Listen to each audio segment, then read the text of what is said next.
And welcome, everyone, to a special Sunday episode of The Kuehl Show. I'm your host, once again, the insider of the insiders, Tyler Kuehl. Saying thank you for joining us here on this Sunday. Now, yes, I know for those that were following us in our last two TKS Quick Hits, we'll get to those replays here in just a little bit, but everyone's like, but Tyler, didn't you say you were going to be doing all these on, 6 a.m. Monday morning, 6 a.m., all that stuff about doing a morning show? Well, listen, okay? I had a conversation with the missus, and she came up with this brilliant idea. Do it the day before so I don't have to wake up at 6 a.m. to do a show. It's very simple. Obviously, like I said before, Monday is technically our quarter anniversary. Not our first anniversary, our quarter anniversary. Why is it not the full anniversary? Well, kids, because we got married on Leap Day. So our actual first anniversary is not going to be until 2024. I had to remember what year it was. So obviously, but we're still going to celebrate. We're going to go out to dinner on Monday night, whatever. So I told myself, hey, how about we just kind of wait on it a little bit? Let's not worry about it at this time, so on and so forth. So that said, here's what we're going to do, kids. We're going to do the show, not as long today, maybe only a couple hours, mainly because we got two interviews that we're going to play back that were from last week, our TKS Quick Hits. And I know I'm pretty quiet right now. That's because the missus is still sleeping. She worked last night, so we're going to keep it down for the first part. She'll wake up eventually, and then I can start yelling and screaming because we had a lot to get to today. We'll have those interviews with Erik Pessalano of the Bleav in Avalanche podcast, as well as the interview I did with Nick Alberga from Sportsnet 590 talking about the Leafs. So we'll have those two interviews coming up here in just a minute. Also talk about the wild game between San Jose and St. Louis last night. We'll also talk about Jack Campbell coming back with a big game for Toronto. And we'll also get to the Pro Women's Hockey Players Association Dream Gap Tour game yesterday. They play again tonight. They were at Madison Square Garden last night. Also, again, here later on this evening. We'll get to that a little bit later on. Of course, this episode here, you're watching it on The Kuehl Show. You're watching it not on 12-ounce sports right now, even though you see the icon in the corner. The reason why is because you're going to also be watching the replay tomorrow night, Monday night, on a usual 6 o'clock time slot on Zingo TV, channel 761. Get on there. Use the promo code 12-ounce to sign up there for free. That's 120 letter Z or Z for you improper English users. Go on there and check it out and be able to watch the replay at a normal time slot. Obviously not live, but that's why we're doing it here today. And, of course, if you're not able to watch the entire episode today, that's okay. We're going to have make sure you can catch it on your podcatcher or the Kuehl Show YouTube channel. Obviously, if you're on it right now watching us on there, well, it'll be up entirety later on demand for you on TKS. We will thank, though, our sponsors that help us get on for Zingo TV, including mybookie.ag down there in the corner. Sign up using the promo code 12-ounce sports. Win and get paid on mybookie.ag. And, of course, as always, Second String Leather Company up there in the corner. Check it out. 50% off wallets right now. Great deals going on there. SecondStringLeather.com. Hashtag crafted from the crease.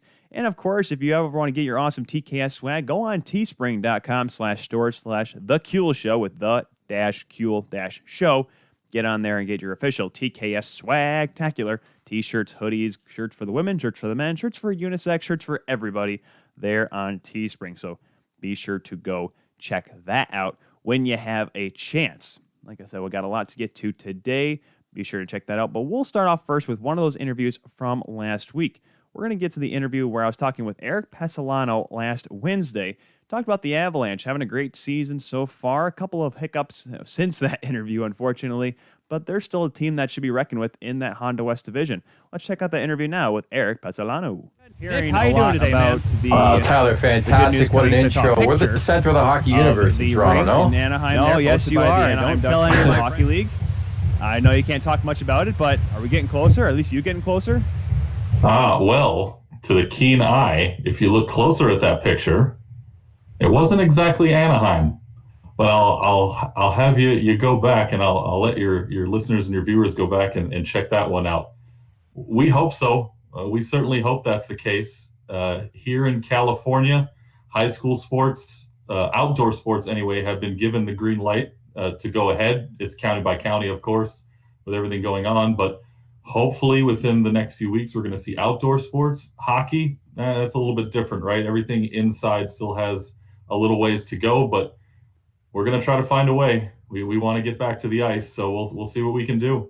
Yeah, it would certainly be interesting because I actually did my first high school game just the other day, and I'm honestly it's a different ball game. You do because I've done college hockey, I've done NCAA college hockey. It's just a completely different retrospect on, just it's a different environment, right? Oh, it's a completely different environment, especially here in Southern California. Everybody knows, for the most part, that club hockey is the way to go to move up through the ranks. In Southern California, we have club hockey, but there's not a whole lot of it, but it is the way to go. And with the Anaheim Ducks High School Hockey League, it gives the kids who still want to continue to play hockey for their school a chance to go out there and wear the school emblem on their chest to get out there. So the support is something that I never thought I'd ever see. I started doing this, oh my gosh, I'm going into my 12th year with the league now. Jeez. But, 12 years ago, we didn't know what to expect. High school teams were playing club teams just to schedule games because there weren't many teams. Now the high school teams can all play each other, and it has just grown exponentially, and we don't see an end to that in sight. That's obviously always good, just knowing the growth of California hockey. And I know everyone's like, oh, it's because of Wayne Gretzky, and there's some merit to that. But let's jump to the team that you're working with right now, Erik, the Colorado Avalanche. You picked a great time to go. And by the way, 7th episode of the Bleav in Avalanche podcast just dropped today, if I'm not mistaken. Right, Erik? That is correct, yeah.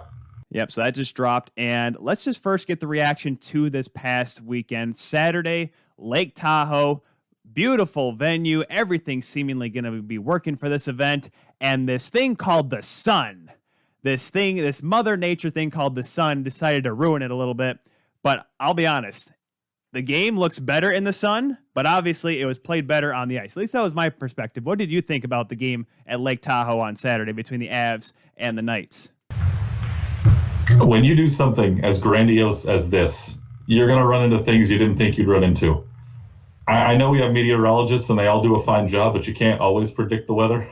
Everything looked fine when they dropped the puck. As a matter of fact, in the podcast, I talked to Connor McGahey from Altitude Sports Radio, and he was saying everything looked fine for a while, and then all of a sudden, the clouds started parting and burning off. The overcast started burning off when it was getting closer to the lake, and now you have sun rays beaming down straight on that sheet of ice, and guys start tripping, and it's very, very unsafe. Of course, player safety is number one. Avs looked great in that first period. They were flying around out there. I could tell they were a touch slower than normal. I don't know if it's because they were outside and it wasn't just, rows of seats behind them to make them look a little slower.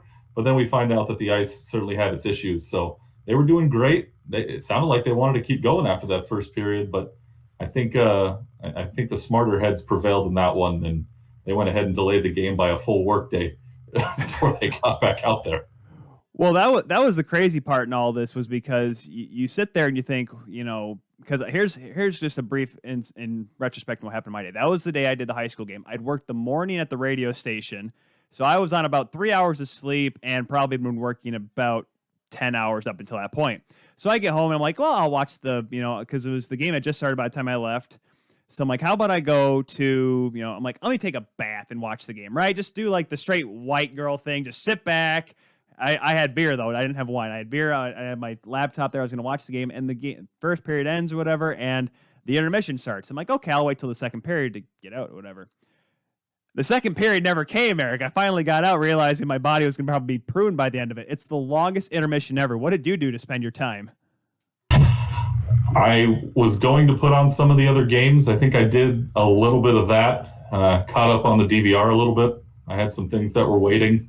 Made some food, which, it's what we do on Saturdays, and just tried to pass whatever time I could. Hung out on Twitter a little bit and interacted with some of the fans, some of the Avs fans, and just kind of waited around. And then next thing you know, it's, where I'm at, it was only 9 o'clock at night. Most Avalanche fans, it was 10 o'clock at night. And I don't know how many people on the East Coast were able to stay up for it, but I stayed up for a little bit. Did you? Yeah. I made it all the way to the end because it wasn't too bad for me. I still was able to get the entire Saturday Night Live in. But after all was said and done, they came out. They played great in those lines. Looked like players on both teams were happy and very thankful for what the ice crew was able to do to get that game back to playable, get the surface back to playable. And hey, good for us. The Avs came out with that victory and another clutch goal late, and they get those 2 points, which were a big 2 points, by the way. My favorite stat from that 4-game series against Vegas was Colorado won twice. They won once on the road, once at home, and both of those wins were in Nevada. I'm never going to be able to say that ever again, I don't think.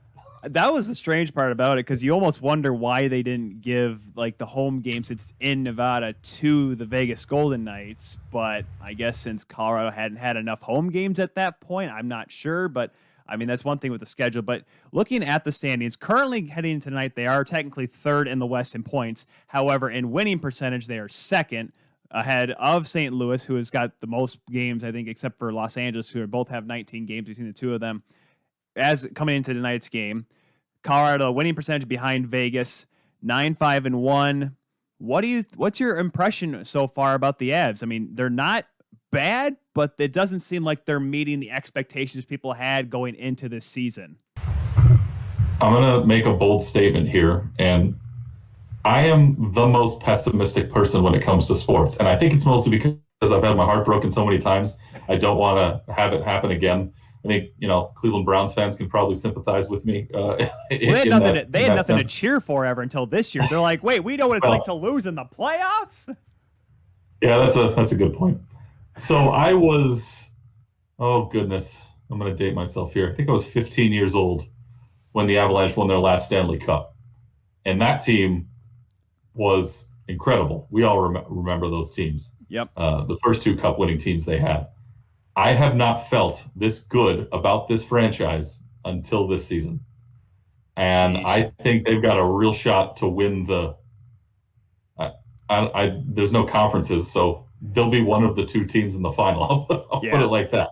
I think with so many issues with the roster when it came to COVID, when it came to injuries, that Jared Bednar and Joe Sakic had a lot of work to do. They still have a lot of work to do, and they haven't.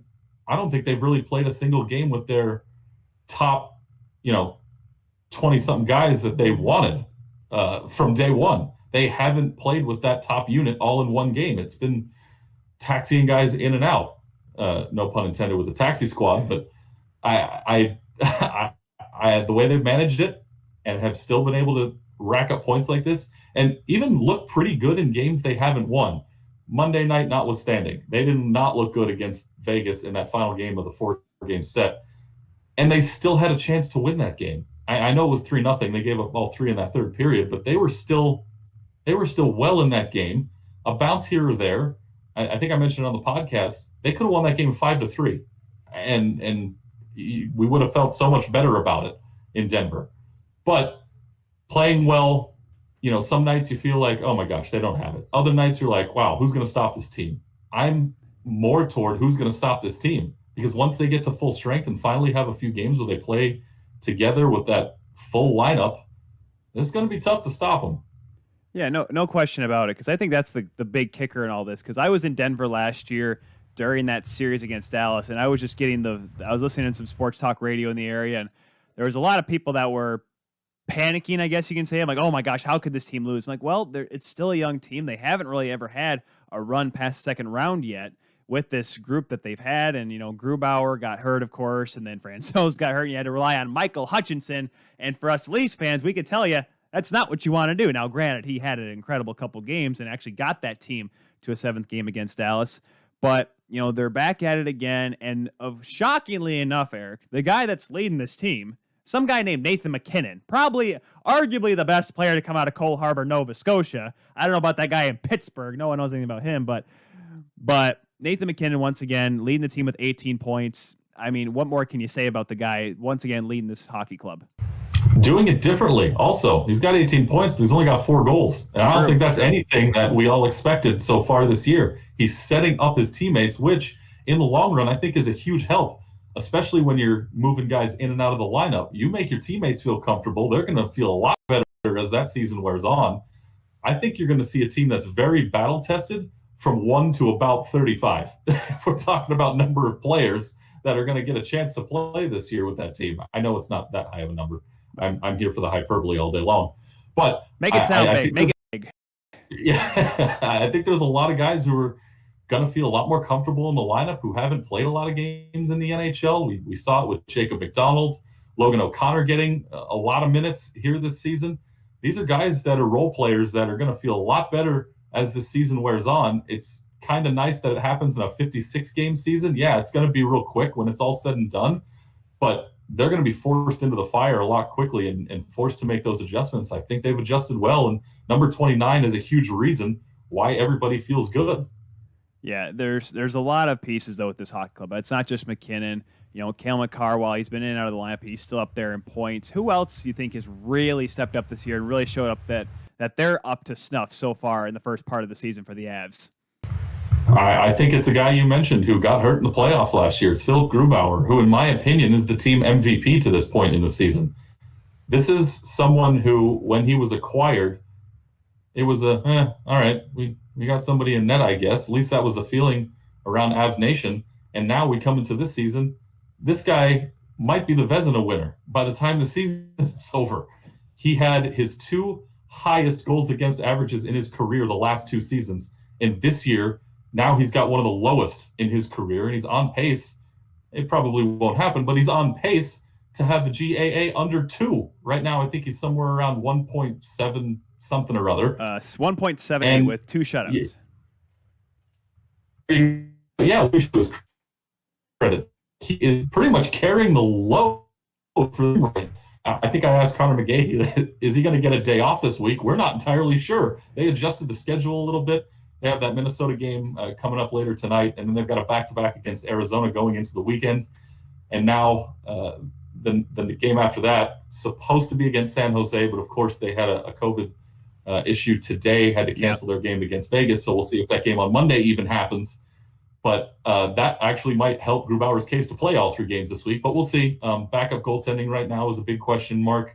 Hunter Misko went back down to the AHL. And then we have Adam Werner, who's the backup goaltender right now, who has not seen the ice so far this season. Maybe he gets a chance in one of those 2 against Arizona. We'll see. But for me, Philip Grubauer has got to be the guy that gets the most praise right now.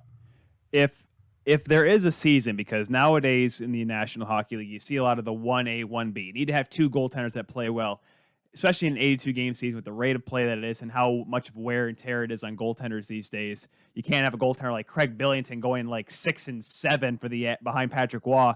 But if there is a goaltender to really, I mean, if there's a year to have one guy just play every game, despite a condensed schedule, because it's only 56 games and having it be a sprint, it's this year. And I guess that's what the Avs may have to do with Philip Grubauer.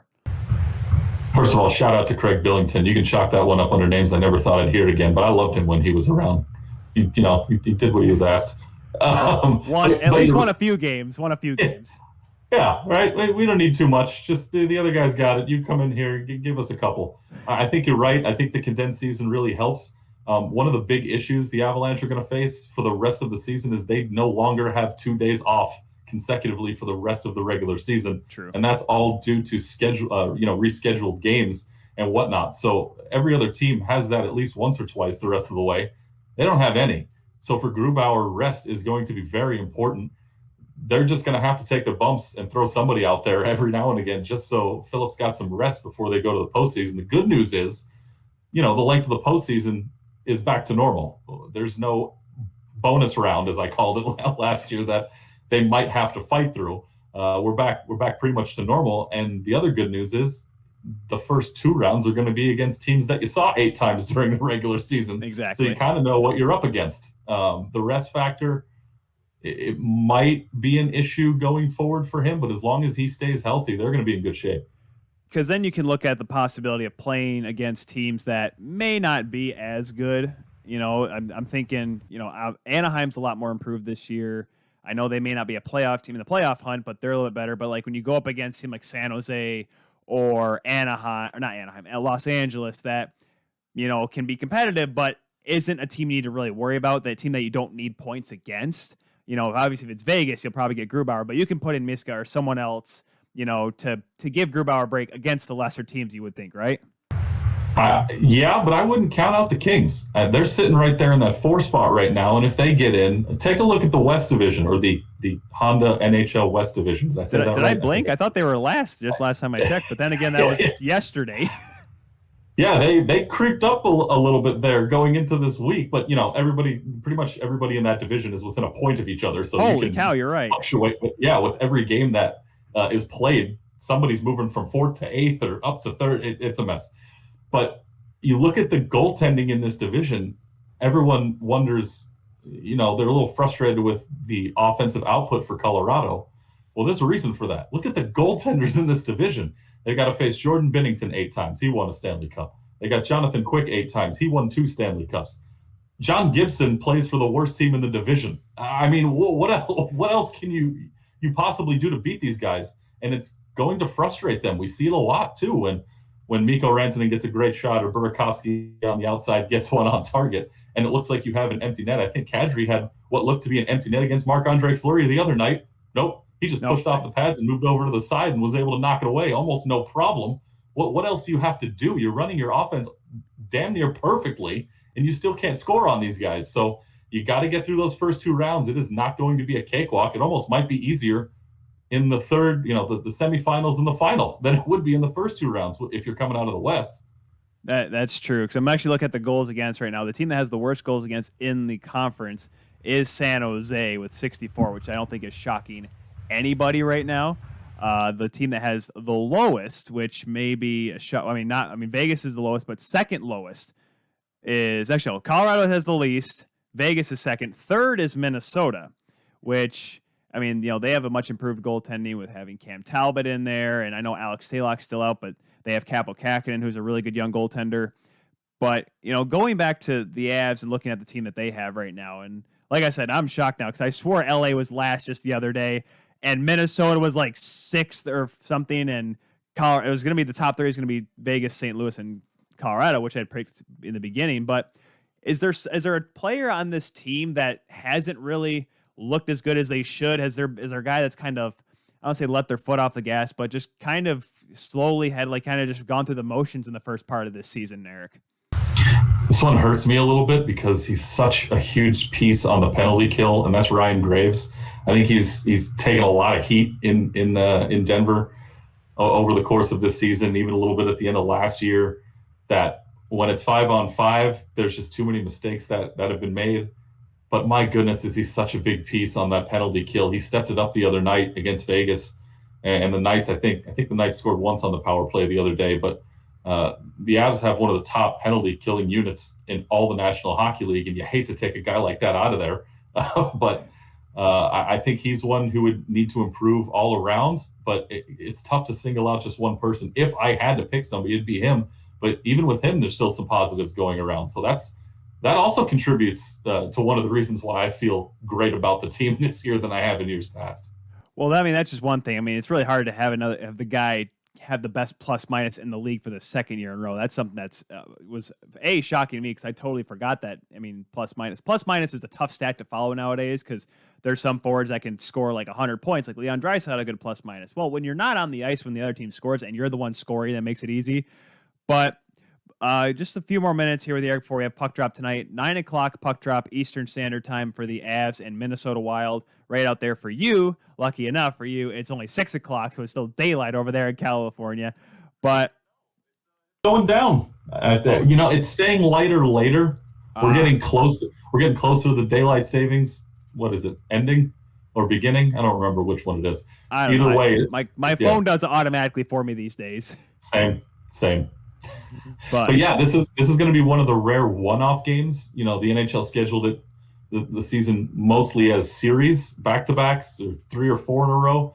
This will be a rare one-off for the team. They're going to have a few with all the rescheduling, but tonight is a rescheduled game as well. It was supposed to be played. This was the game that was missed right when Minnesota found out they had some positive tests. I think Colorado won 2-1, and then the game the next day was postponed. So this is that rescheduled game, and then the 2 Arizona games had to be pushed around a little bit, and then we'll get quote unquote back to normal. I don't know. Who knows what normal is these days? I'm so used to watching the Leafs in the North Division because a lot of my social media friends are up in Ontario, so they're always talking about this big game tonight between Vancouver and Edmonton, 3rd game in a row, and I'm like, so I'm used to seeing teams play multiple times. Obviously, when COVID happens, kind of gets in the way, but Minnesota. I was listening to the the Bar Down Beauties podcast, and they were talking about how, Minnesota, their offense starting to click. And it seems like since they've gotten back in the swing of things after their big COVID outbreak, they're starting to get better. And Minnesota, like we talked about, they're right there in the playoff hunt right now. They have a really good defense core. They have good goaltending. Talk about this matchup tonight. What do the Avs need to do to knock off what is seemingly like another pesky Minnesota team? Outside of Vegas, St. Louis, Colorado, just like you had, I had Minnesota as the 4th team going into the postseason. I did too. Yeah. They always make it. Somehow, they've been a thorn in my side for years. I'll never forgive them for ending Patrick Waugh's career. But they're starting to click again. They're absolutely correct. Their offense, I don't care how old Zach Parise is. He's always going to be the guy for me. Just every time you see him out there, whether it's Team USA, whether he's with the Wild, or years ago when he played for New Jersey, you always had to keep an eye on him. So, watching him fly around out there, even where he's at in his career, is something to watch. It's going to be another piecework game for Colorado tonight. Brandon Saad is out. He's with his wife for the birth of their child, so he's out of the lineup. They move Landeskog back to the top line, so the three-headed monster is back. I'm excited to watch them get back together on the ice. Landeskog was on the third line the other night against Vegas. So a couple things being slotted around. Burakovsky is going to drop down to that third line and replace Landeskog there. So we'll see. It's just another shift for Jared Bednar, who I think said either earlier today or yesterday that every time he sees the offense not quite clicking the way he'd like it to, I'm going to change things around. And he was kind of forced to today, but you can see some of the other moves were probably based around that reason alone. So we'll see how they work out tonight and see if they can go get 2 points against a really stingy Wild team. Oh, man, the Wild are there's always been 3 certainties with the Minnesota Wild. One, they'll have some of the most rowdy fans at their arena, no matter how bad they are. They'll make it to the playoffs somehow, and if they do, they'll always beat Colorado in 7 games in the first round. That's just how it's. Hey, you remember Andrew Burnett, beautiful goal, and then Nino Niederreiter in 2014, ending Patrick Waugh's pretty much his glory days as a head coach after 1 season almost.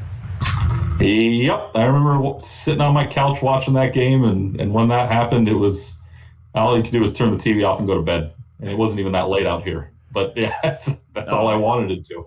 But every time it's a game against the Wild, it heats up just a little bit more.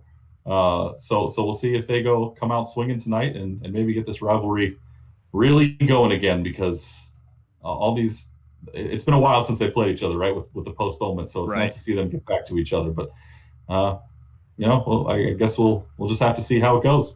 Hopefully it goes well. Watch out for Kirill Kaprizov, though. That guy is having an incredible year. 13 points already. He scored in the last game between the Avs and the Wild. I mean, that guy is just literally out of the coming out of nowhere stories. I mean, there's been some guys that Colorado's obviously had. Cale Makar. Well, honestly, Cale Makar came out of nowhere. He was a Hobie Baker Award winner, but then in his first series in the NHL, he looked like he had been there before. Kaprizov's almost that same way. So obviously, that's someone they have to watch out for tonight. We'll let you get ready for that one, Erik. Hawk drops in just a couple minutes between that game. We'll stay here on TKS. Erik, make sure you guys can follow Erik at Erik_Pessalano. Make sure you can check, or Pessalano. Why can I say Pessalano? I just completely reversed your last name.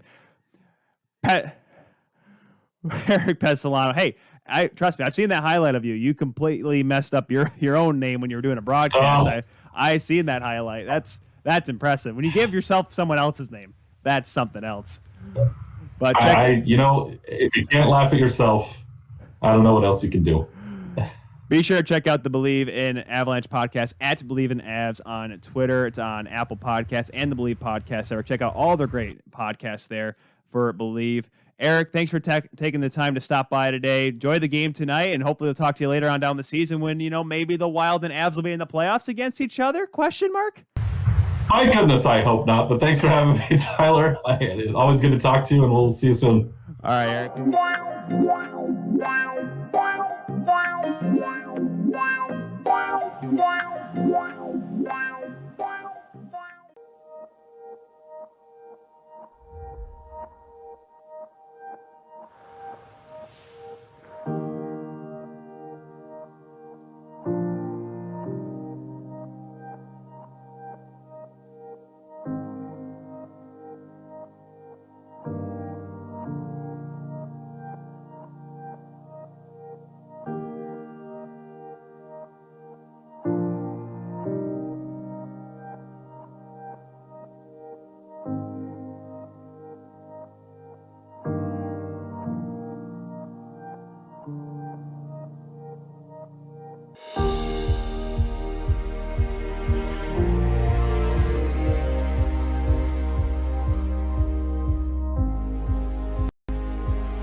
Welcome to MyBookie. You're ready to create an account and start making money. And we're here to help.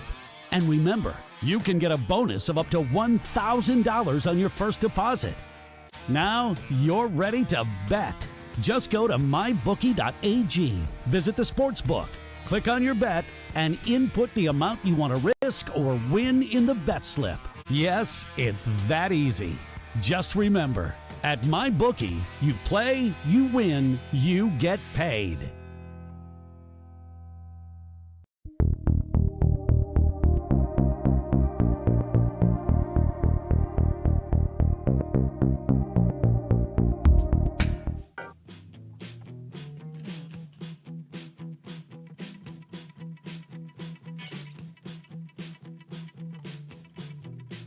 And welcome back to the Kuehl Show here on the Kuehl Show Networks. Also the playback and the replay on 12 Ounce Sports or the Kuehl Show YouTube channel or your favorite podcatcher as well. Thank you once again to Erik Pessalano for taking the time last week to chat about the Avs a little bit and a little bit about the Anaheim Ducks High School Hockey League. That's what we started off the interview with. We talked a little bit about that because he's the director of media and play-by-play broadcaster for the league. So a lot of cool stuff he does out there as well. Does Mr. Pessalano. We also talked a little bit about the Leafs last week, not with Erik, but with another gentleman. We were able to get a word with Nick Alberga. He is the co-host with Gord Stellick of the Leafs Nation on Sportsnet 590, pre- and post-game coverage, along with giving fantasy hockey coverage for Sportsnet as well. Let's check out that interview where we talk about the Leafs expectations, and goaltending, and Austin Matthews, and pretty much a breakdown of the team thus far. And, you know, Toronto, as Nick likes to say, is the center of the hockey universe. Nick, how you doing today, man? Tyler, fantastic. What an intro. We're the center of the hockey universe in Toronto, no? No, yes, you are. Don't tell any of my friends or family. Or else like, another Toronto guy? Come on. Of course. Well, I will say this, though, because we had James Cebulski on about a month ago, and if you ask him, they're the hockey central of the universe. But I made sure I told him, like, listen, you're just Toronto West. And which at that point, he was like, what? But, I mean, it's true, though. Toronto is the hockey market, the hockey central of the world. It's got the Hockey Hall of Fame, the headquarters. It's where everything's at. And that's why I love Canada, right? I think every market in this country will make their stake to claim that they're the it factor. They're the team in this country. So it's a lot of fun. And as you know, in this COVID world, this season has been like no other, and it's been fantastic document so far, my man. Oh, it's been wild. Of course, that's the reason why Toronto was the Eastern Conference hub last year. But just quickly take us through kind of, you know, how everything is in Toronto right now, because we talk people from pretty much all around Canada. Northern Ontario is where we hit on a few weeks ago. What's it like in the city itself right now with COVID and everything? First off, my apologies for wearing a hat today. As I was telling you off air, it's, COVID and lockdown continues here. So unfortunately, in my area in Toronto here, you're not allowed to get haircuts right now. So I've stuck according to plan. Yeah, we're on complete lockdown. It continues at least for one more week, and we'll see where we go from there. But it's pretty crazy because some of the other municipalities around have stuff open, have restaurants open. So they're starting to roll it out quietly and slowly. That's probably the word I would use. But yeah, it's been really, really quiet. It's been really eerie and weird. You know, in recent years, I've been able to go down to Scotiabank Arena and do my pregame, intermission, and postgame from there. It's a bit different this time around, going in a studio for half the games, doing it from my condo the other half. But in general, Toronto's been really, really quiet, and I think people are doing their part, and hopefully we're out of this soon here. Yeah, absolutely, because that's, I think, the biggest thing is because I remember when I had James Cebulski on, and I asked him, like, hey, you want to be on video? And he's like, no, my beard's getting let out of control. Yeah, it's a tough time right now. But again, we're lucky to be able to broadcast and do our thing, and it shouldn't matter what our appearance looks like, right? To an extent. Exactly. I mean, as long as everything sounds good, of course. And exactly. That's been the crazy part, too, because like you said, you've been doing a lot of stuff. You haven't done a whole lot of stuff in studio, have you? So a bit in studio, but that's the amazing thing about technology. And I guess I was fortunate because I started a podcast a couple of years back, much like yourself. So I bought a bit of the material. Who would have thought, not doing the podcast, I would have the technology possible to continue doing radio shows during a pandemic. But I think as we moved on throughout this weird season, I've been able to go in the studio more often. So it's been a lot of fun and a nice, change from reality the last little while here. Yeah, I won't tell my buddy Mike Stubbs that over there in London, though. It's my guy. We had him on probably a couple months back, and he's been in his basement doing his shows for 980 there for, I think he said, like 5 months now. But let's jump on the Leafs bandwagon here. Well, a lot of people have been jumping on the Leafs bandwagon over the last few years. Team's looking good right now. They're first in the Scotiabank North Division. And, everyone, obviously, it's a game-by-game basis on how everyone reacts to this team. But they do get the win last night, a 2-1 win over Calgary after getting shut out on Monday night. How do you think the game went last night for the Leafs? Yeah, wasn't that a microcosm of Willie Nylander's career so far? That I think he was MIA for the majority of the game. He had, 2 points in 8 games coming into last night. And then it's 2 goals, a foot from the crease or a foot in the crease. And that's very dissimilar to what we've seen throughout Willie Nylander's career. But that's just the way this season has been going for the Maple Leafs so far. I think there are some concerns clearly when it comes to injuries right now, namely Austin Matthews. I watched some tape last night looking back. Some of those shots, I don't know how much torque he's putting on his wrist right now, but the points continue to accumulate. So I'm sure they'll take the victory. It wasn't a Picasso, but I subscribe to the theory that there was greater attention to detail last night because who was in between the pipes, and it wasn't Frederik Andersen. That in itself, we'll get to Hutchie in just a little bit, but I think that it was just a weird game because the way I was listening to Hockey Central earlier today, and Justin Bourne came out and said, like, man, it just seemed like it was a boring game at some points, but the Leafs were able to outplay him. Willie gets 2 goals, Matthew assisting on both of them, but it just, for William Nylander, is that just a kind of a weight off his back getting those 2 goals, including the overtime winner? I think in most worlds it is, but I don't think Willie cares. Like, I don't want to compare him to Phil Kessel, but he just does his thing, right? Like, I don't think he's subscribing to the latest media outlet. I know he's big on Instagram and doing his thing, but I feel like Nylander's in Nylander's world, if that makes sense. And, I'm not putting much stock into these struggles lately. I think Nylander's going to find his way, especially when you have the attachment of John Tavares, who I think it's inevitable he also is going to get going, and they're attached to each other, so it means they're both going to get going. It's a long season. I think we do forget that watching this game and talking about this game, even in a 56-game slate, there's going to be ups, there's going to be downs, unless you're Austin Matthews, of course. But it's very, very short company where they never struggle. Connor McDavid's on that list, Leon Draisaitl, Matthews so far this season. There's going to be ups and downs, and I think recently it's been a down, but I was telling Gord last night on the broadcast just statistics and how you could manipulate them, because you look at the last 5 games, it's 3 goals in the last 5 for Willie Nylander. So he's out of this, right? Oh, exactly. He's one of those guys, and of course it didn't help that he had the long holdout a couple years back. I think that's why expectations have risen for him. But of course, you look at the guy he had to beat. Big save, Dave Riddick. Who would have thought that?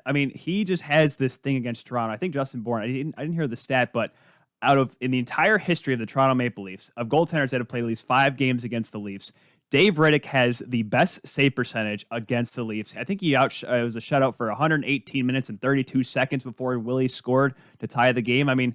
What is it that makes Big Save Dave just hate the Toronto Maple Leafs?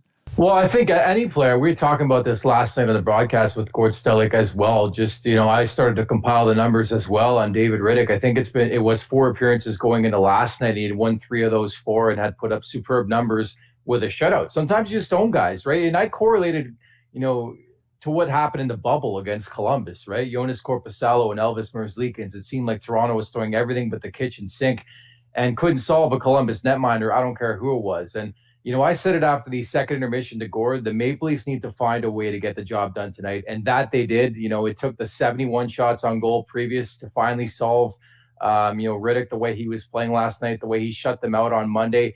And you have to win ugly sometimes, because I do truly feel these games prepare you for the Stanley Cup playoffs. But you're right. It seems like Riddick, for some reason or another, has Toronto's number. Not to mention he's filling in for one of the best goaltenders, on this planet right now, at least in my opinion, in Jacob Markstrom. Now, of course, you got to look at the fact that Markstrom did lose both games that the Leafs played in Calgary. That's probably why they went with Big Save Dave. But Austin Matthews, we talked about him, gets both assists last night. 18 goals, 13 assists, 31 points, leading the team by far. Everyone's looking at him. Art Ross Trophy, Hart Trophy candidate. bangs up his wrist though in that one play in the second period when he went down. Should we be concerned? I mean, like I said, he kept playing, but he didn't take many faceoffs after that. Honestly, and maybe it's a glass half empty, half full type approach, but I think you watched the game tape last night when it comes to Matthews, the second half of that game, some of the shots, even the shot late in regulation before they scored, it wasn't full Austin Matthews power. And Sheldon Keefe after the game, mentioned that Matthews has been dealing with it all season long, which even adds to the greatness of Austin Matthews this season. He hasn't skipped a beat. I think for the most part, players are dealing with injury occurrences on a daily basis. Keefe saying last night that it's something treatment will take care of, but he can continue to play. But it's certainly at this point worth documenting as the Maple Leafs build up some distance in the standings as they head into this crucial 3-game set with the Edmonton Oilers. It's going to be a lot of fun. The way the Oilers have been playing and the way the Maple Leafs have been playing, they're going to collide here for 3 in a row in Edmonton. Man, they're going to be tough games too, because it looked like at one point, just with Edmonton's goaltending, that there was going to be no chance because Koskinen was going to get overworked. Now you got Mike Smith in there, and he's played pretty well for the most part. But you mentioned Sheldon Keefe talking about Austin Matthews. This is his first, I guess you can say, full season. I mean, starting with the team on time. But what was the stat? Didn't he have like the best record among NHL head coaches over like an 82 game span dating back to last year? I mean, how important has Sheldon Keefe been since taking the job with the Leafs? I love the statistics, and I might be off on this one, but I think that's 50 goals in the last 66 games under Sheldon Keefe for Austin Matthews. Like the pace he's producing at is absurd right now. But I think there is a method to the madness, and we talked about it more than a year ago. Mike Babcock relieved of his duties before that game against Arizona, and I wondered for a month before, everybody in this market wondered, why haven't they given an opportunity for Matthews and Marner to play together? And that's where I think things started to change for this team for the better. It just makes too much sense to put two of the best players on the roster, never mind the entire league, together on one line. They're going to be dominating. And sometimes they don't have it. Perfect example, Connor McDavid's had a variety of different line mates, Sidney Crosby. I mean, the list goes on and on of stars who just couldn't and it couldn't work with supreme line mates. And I know you look at what McDavid has done. Yeah, you could mention Leon Draisaitl, but they're separate entities, at least right now. I think putting Marner and Matthews together just changed the looks for this team going forward. And I think that's why, to an extent, that's why Matthews has really got cooking the last year or so, because just the chemistry off the ice is pretty evident, and now we're seeing it on the ice. Well, because I've seen the video, because what game was it? They put up like 4 points together earlier this year. But what they do during warmups is they go down every time 2-on-0. They pass it to do tic-tac-toe right in front of the net during warmups. Like not like high intensity, but just back and forth, have some fun with it. But I mean, I think they showed it on Hockey Night in Canada. And they're like, look at these two guys playing together, just having fun. But then they go out on the ice and during the game and actually do it. I mean, that in itself, I'm not saying it's like full scale, Mario Jágr yet, but those two are just becoming a real dynamic duo in this league. Well, man, you play this sport. It's all about having fun, and it might seem like the smallest thing, but if you remember back to when Babcock, and I'm not piling up on Mike Babcock, I just don't think he was the right fit for this team, at least this configuration. They weren't having fun. We couldn't remember the last time they were singing "Living on a Prayer" on the bench. Remember that a couple years back with Mitch Marner? Like nobody was cracking a smile, and I understand that winning cures all. You start winning hockey games, you feel good about life, the confidence, it goes in your legs, it continues to grow. And that's what we're seeing so far this season. It really is night and day from how poor that start was last year. They could never get going to the superb start this season, and it just continued. The momentum continues. But that's one of the more noticeable things under Sheldon Keefe. These guys are having fun. And I think in any walk of life, when you're not feeling stress, you're going to produce. And quite frankly, that's what we're seeing right now from these big boys. Just a little bit of relaxation. I mean, obviously you want to have a coach that keeps everyone in line, but you don't want to have a drill sergeant that's on you all the time. Because like I said, these guys are kids, and that was kind of part of the downfall with Babcock, was the fact that he was just on them so much, and they just didn't feel like they had room to breathe or room to fail. And Sheldon Keefe said, listen, guys, I know what it's like to coach kids. I've coached the American League, the Ontario Hockey League. I know what it's like to coach youngsters, and maybe that's why Keefe has been able to do so well. Yeah, it reminds me, honestly, of my Little League days when my Little League coach was the most intense person ever. And you can feel the stress inside, with the team. And it reflected on how we played, honestly. And I think once we got a coach the year after that was really a guy who just was chill and laid back, we started to produce. And, on a different level, you can compare it to the Toronto Maple Leafs, why it is night and day. Granted, again, some of the changes they've made as well. But I do think it's often not talked about a lot, but that's a big thing for me. If you're having fun playing the sport and enjoy going to the rink every day and cracking a smile, more odds than not, you're going to produce more than if you're stressed all the time, the way I thought they really were at the end with Mike Babcock. Yeah, and obviously, again, a little bit more relaxed. But I think the big thing, though, for this team, obviously, because before when they couldn't score, they had to rely on Frederik Andersen. Now, Freddie's had the last couple of nights off. Hutchie plays both games against Calgary. Didn't look too bad for the most part. That squeaker in the game on Monday, only one goal last night. But let's be honest. I mean, what do you think about the goaltending? Hutchinson's 2-1 in his 2 games. I know Campbell's been out, but he looked good in his 2 starts. Freddie, I won't say he's the question mark here, but he is 11-3-2, but he does have a 2.69 goals against average and a 905 save percentage. No, neither of those numbers are anywhere near the top. Only the wins category is. How have you thought the goaltenders have been so far, especially Frederik Andersen? Yeah, so firstly, the stats are integral, in my opinion. I think you look at the last couple of years, the fact that the Maple Leafs have, their backup goalie has won 4 or 5 starts, I think is a pleasing development in this market. Number 2, I got to give Hutchinson some love because I've ragged on this guy for years. I just don't think he's an NHL quality netminder. And so far, he's stepped up, in 3 games so far this season. I think he's been more than adequate, notwithstanding, of course, a couple of smelly ones, one against Ottawa, a couple against Ottawa, and certainly the Bennett goal from the other night. But I thought he was excellent. I thought he was solid. Maybe excellence pushing it a bit, but I thought he was solid and did enough for the Maple Leafs to win that game, clearly. Surrendering 1 goal. The fascinating thing was the run support, right? Just 2 goals in 2 games against the Calgary Flames, and you have Michael Hutchinson. I would tell you probably losing both games. So I got to give him a lot of credit. When it comes to Freddie Andersen, like he's always been a guy who's been inconsistent, always has slow starts and really starts to cook. It's unfortunate he got hurt because I think before that he was really starting to settle in and get into a groove.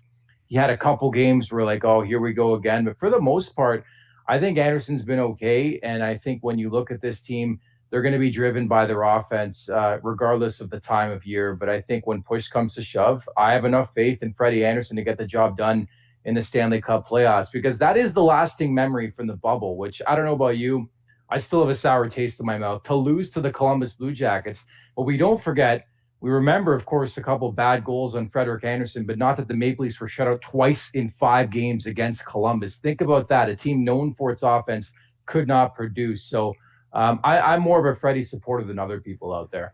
I am too. I love Frederik, and when he first came over in that trade before the 16-17 season, I was still salty because I was a Reimer guy, and I knew Reimer wasn't going to be the guy for a long period of time, but he didn't need burn yet. He was fine. 2013 was Reimer was the goaltender. At least that's how I still believe it. It's been 8 years. I can't get over it. But, he's always seemed like a guy that can, the second half of the season always does well. The playoffs get a little bit rough for him at times, but, to each their own. But, I look at last year's playoffs against Columbus. I knew going into game, I picked Columbus in 4. I thought just the way Columbus's defense was going to be. The fact that the Leafs, gave everyone hope and pushed it to 5 games, I think made it worse. But Freddie, when he comes back, whenever that may be, whether that be against Edmonton, whether it be later on in the season, he's going to have to really step up because he is the guy. And, he's getting to that point at the end of his contract right now that he needs to play those big minutes if he, A, wants to get extended, and B, wants to maybe bump up that salary a little bit. You're right. I think COVID or not, a lot is lying on this season, not just with Frederik Andersen, but this team in general. And I think the current, configuration, I do think this team could be in line for a major trade if it doesn't work out. And by that, I mean at least winning a round. At least, in my opinion, they should win the North Division. I think by far, in my opinion, again, I think they are the best team in this division so far. It's proven that way, but it's a different animal in the Stanley Cup playoffs. You're right about Columbus. It was about to be done in 4 games, and then that miraculous comeback where they were down 3-0 late and scored 3 goals and won an OT, and then, the poop emoji in Game 5. I still can't get over that. The fact that they came out so flat in Game 5 after the momentum we thought they all built. And again, we know there's no momentum from game to game, but I was utterly shocked at the response. And, I'll be fair because, again, it's still and temper my expectations, but I like the personnel change. I like the grit factor, guys like Simmons coming in. I think Bogosian's been really solid in the back end. TJ Brody, Joe Thornton. I think these type of guys were brought in more so for the springtime and the Stanley Cup playoffs. And yeah, they produced so far this season. But something feels different about this team, and I hope we can re-rack this clip in a year from now and say, hey, that Nick Alberga guy was onto something, because we had the same type of feeling with Tampa a year ago, right?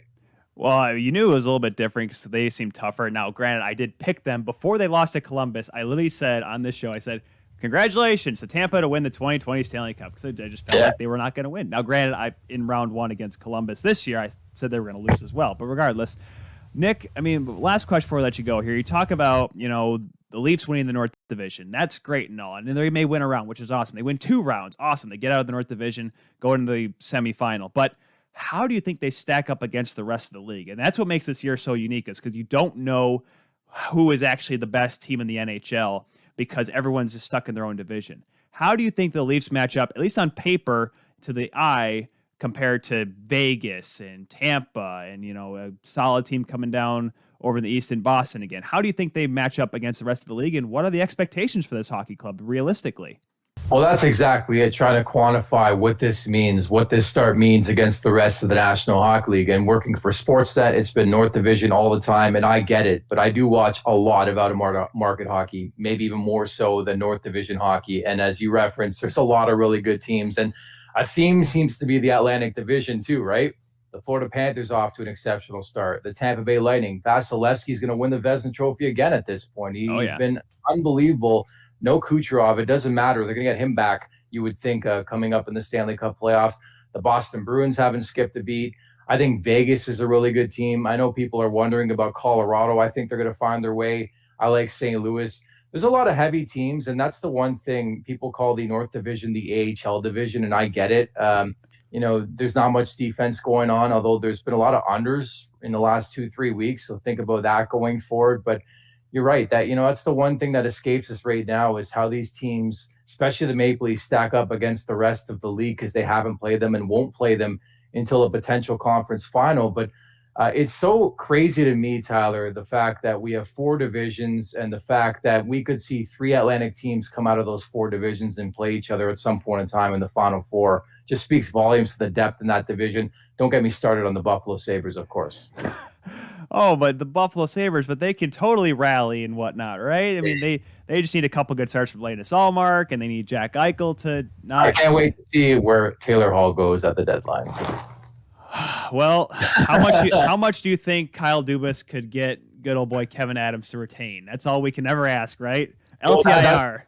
That's the big question, right? Because I'm already looking at potential names. April 12th will come fast and furious as we move into March and the next week. And next thing you know, the trade deadline's here. And not to mention, as you know, the quarantine, the 2-week quarantine here in this country that we saw with Pierre-Luc Dubois finally makes his debut a couple weeks back with Winnipeg. And I think lucky for Toronto, when you talk about that, is the fact that they have some distance between them and, say, number 4. I think at this point, there's no home ice advantage, whatever. I think if you're the Maple Leafs, you get in and you love the crown, but who cares?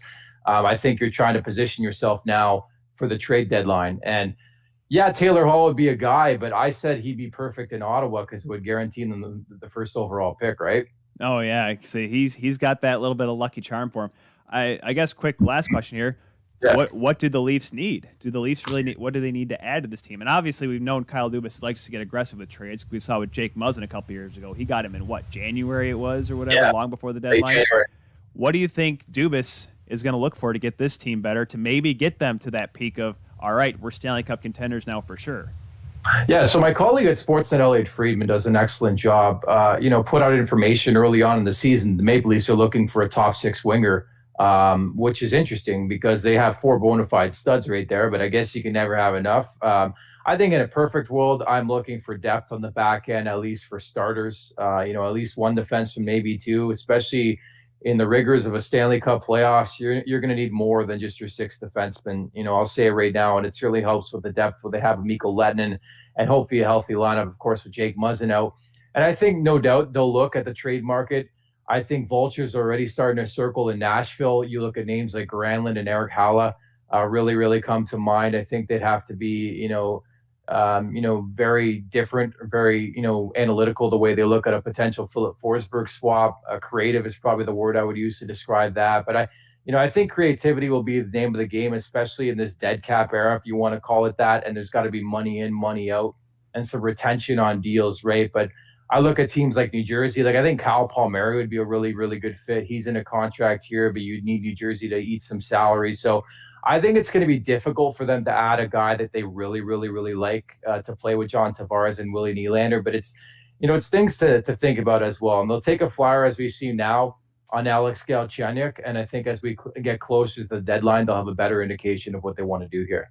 It'll be certainly interesting to see what they do at the deadline and what the Leafs do the rest of the year. Like I said, first in the division, something none of us have been able to say in our lifetime, at least not for a long period of time. This may be the year, but obviously it's when you get to the semifinals when the real money is made. We've been chatting with Nick Alberga here on the special TKS Quick Hits here. You can follow him on Twitter and Instagram at The Golden Muzzy. Check him out as well for Leafs Nation pre- and post-game with Gord Stellick on Sportsnet 590 and also his excellent fantasy hockey coverage as well. He does chime in from time to time with Hockey Central, but Jeff Merrick seems like he doesn't want to take a day off these days there, Nick. I love Merrick. I love those guys. Merrick, he's Mr. Storytime, let me tell you. Encyclopedia. That's what I call him. Hockey encyclopedia, Jeff Merrick. Man, that'll be, if Jeff ever writes a book, it's not going to be about him. It's going to be about everything that he knows. He honestly is amazing. Like just what he's done for my career and just his knowledge of the game. I love Jeff Merrick. Quote it. I will definitely quote. I'll tag him in. I'm like, if there's everything you need to know about junior hockey from 1973 in the Greater Ontario Junior Hockey League, whatever it was called back in those days, Merrick's your guy. Exactly.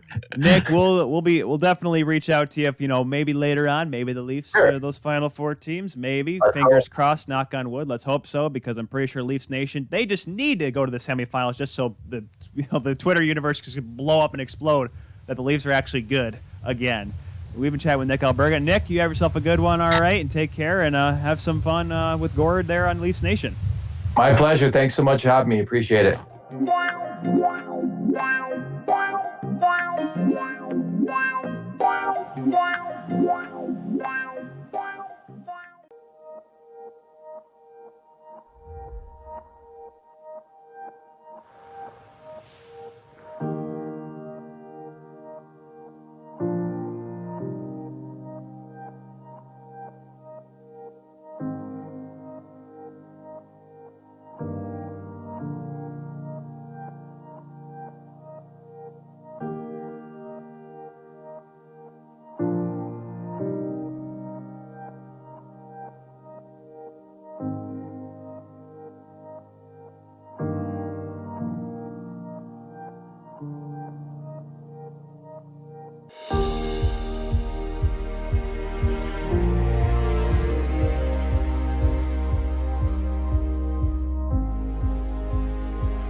Welcome to MyBookie. You're ready to create an account and start making money.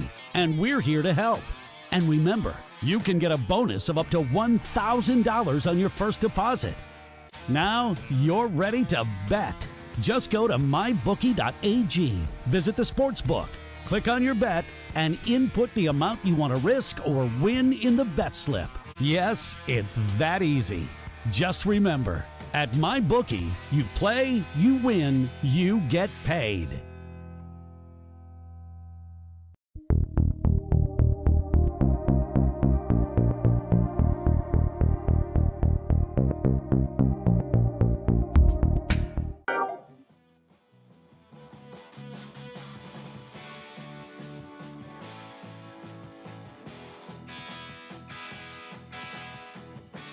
And welcome back to the Kuehl Show, everyone. Tyler Kuehl here, the Insider of the Insiders, here on this Sunday afternoon. Sunday afternoon.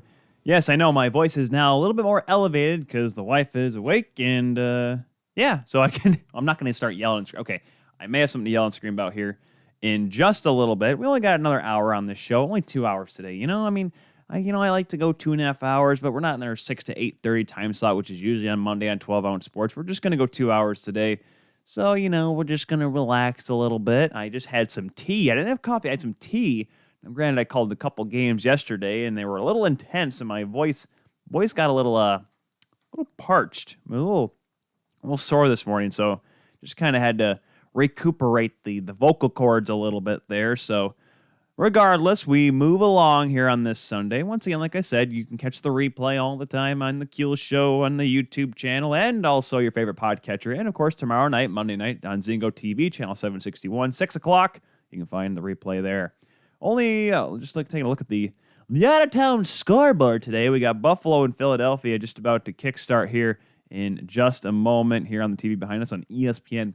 Only one game already today. Boston beating the Rangers by a score of 4-1. That was over at Madison Square Garden. Charlie Coyle, Trent Frederick, Charlie McAvoy, and some guy named Charlie Coyle again. His second goal of the game, that being a shorthanded goal late. That right there was the scoring. Colin Blackwell, the lone goal scorer for the Rangers in that game. The Bruins now 12-5-2 on the season, and presumably a stranglehold, at least seeming like, on the, not a stranglehold on the East. Obviously, Washington's right there. The Islanders taking on Pittsburgh later on today. That'll be an interesting game because all of a sudden Pittsburgh wins and they're jumping. Because right now, taking a look at the standings, whereas some divisions, the Central, the North, there's a little bit of a spread. Not as much in the West as there used to be. Obviously, San Jose and Anaheim are falling down there. But in the East Division, between 5th place and 1st place, Boston, 3 points. Boston and Washington each have 26 points. Islanders have 24. Philly and Pittsburgh 4 and 5, sitting each with 23. Now, obviously, there is a little bit of time left. 46 games for Washington and the Islanders. Philly's only played 17 because they had a few of those games against New Jersey canceled, so they got a lot of time left. But you got to know and you got to think that, I can take these off. Who am I kidding? I can take off these. I don't need to hear myself anymore. I can just hear the room, if you will. My beats I was talking about for you people listening on the podcast. But it's a very tight battle going across the board. Philly, who has not played great compared to last season, they're still 10-4-3. And, if you get games like these when you're playing Buffalo and the Devils and the Rangers, who, like I said, they're not looking too good this season, guys. You want them to be better, but obviously they're a little bit of a bind because Panarin's gone now as he's going back home to help out his family in Russia. But there's just a lot of unfortunate aspects to it as, realistically, it's a really good hockey team the Rangers have. It seems on paper. Georgiev got kind of dinged up in that first period of the game today. So he had to leave the game, but then came back later, and unfortunately he started a couple more goals. But I don't know about this Rangers team. I had high hopes for them. I think I picked them to be in the playoffs, if I'm not mistaken. I thought, Lafreniere is going to come in and make a big impact right away. I thought, Panarin was going to be another Hart Trophy caliber season. Zibanejad really came on strong last year. Pavel Buchnevich on the back end. But it just seems like there's something wrong in Ranger Town. And obviously you have DeMello, and then you have the management for allowing DeMello to be, or Tony DeAngelo, not Dylan DeMello, Tony DeAngelo, excuse me. DeAngelo, you have that whole saga. And now you have this with Panarin. Like, something is in that room that's not making it easy for them to win hockey games, right? Like, that's something that this team needs to figure out if they want to get back on the winning track and try to find a way in the playoff spot. Now, the season's not over, but when you're 6 points out of, I guess, a playoff spot at this point, 4th and 5th both have 23 points, it's a lot to ground to make up here. Now, like I said, that's the only positive side about playing all your games in the division is that you have a chance to try to take those points away from those top teams, but they got to figure out a way to beat them first in order to get that going. Speaking of Madison Square Garden, the Pro Women's Hockey Players Association Dream Gap Tour, their New York showcase, kicked off last night. The game one, at least, excuse me, that was over at the Protect Ponds Training Center. Now, it's funny because everyone heard about Madison Square Garden, and everyone got really confused last night, or some people were, when they were playing at like a public rink or a practice rink. But regardless, it was a great game. That'll be tonight, though. They're at Madison Square Garden. The teams are Team Adidas, which is the Minnesota team, and Team Women's Sports Foundation, the team from New Hampshire. So the New England team, if you will. So it was a very fun game to watch. I tried to keep tabs on it because I was broadcasting last night, but I did a little bit. I was able to kind of just had it on my tab open on my laptop. I was calling a Davenport game on the ice, and I just took a look over. I'm like, oh, yeah, it's a pretty close game. It was scoreless after one period, 1-1 after two, and then all of a sudden, Team Adidas came flying out of the gate and absolutely just started tearing the Team Women's Sports Foundation apart. A big game for Abby Rock, who had 2 goals and 2 assists. I Bleav she had 3 points, if I'm not mistaken. Let me look at the box score here. She had all of her points came in that third period. Wow, she just came out flying. She had a couple of good goals. Kendall Coyne-Schofield, of course, she had a good chance earlier on in the game, but was stopped and then was able to score a goal later on. Hillary Knight getting an assist there. Other goal scorers for Team Adidas, Riley Houston and Savannah Harmon, also the goal scorers for Team Women's Sports Foundation. Haley Scamara and Gigi Marvin were the goal scorers. One of the 3 stars of the game was the netminder for Team Adidas, that being Nicole Hensley, who made 37 saves of the 39 shots she faced. That just right there was a testament to Team Adidas getting outplayed, but their goaltender bailing them out because the shots were, if I'm not mistaken, they were 39-30 in favor of New Hampshire. Who is calling me? Holy cow. I'm getting like 1,500 phone calls today by scammers. Is today National Scam Day? Like, I got one saying I had a $700 charge to Amazon, and I've had 3 different numbers call from it. Not a single one's left a voicemail. It's nuts. So, regardless, back to hockey, instead of scammers calling me. It was a fun game to watch, exciting game. They play again tonight, 7 o'clock puck drop. NHL Network and Sportsnet up in Canada are going to be broadcasting the game. Last night it was broadcasted globally on the CBC Sports website, which was great because I got to watch it. Won't be able to tonight, A, because I got dinner with the wife, and B, I don't have NHL Network. Now, I may be able to find a stream. Wink, wink, hint, hint, wink, wink.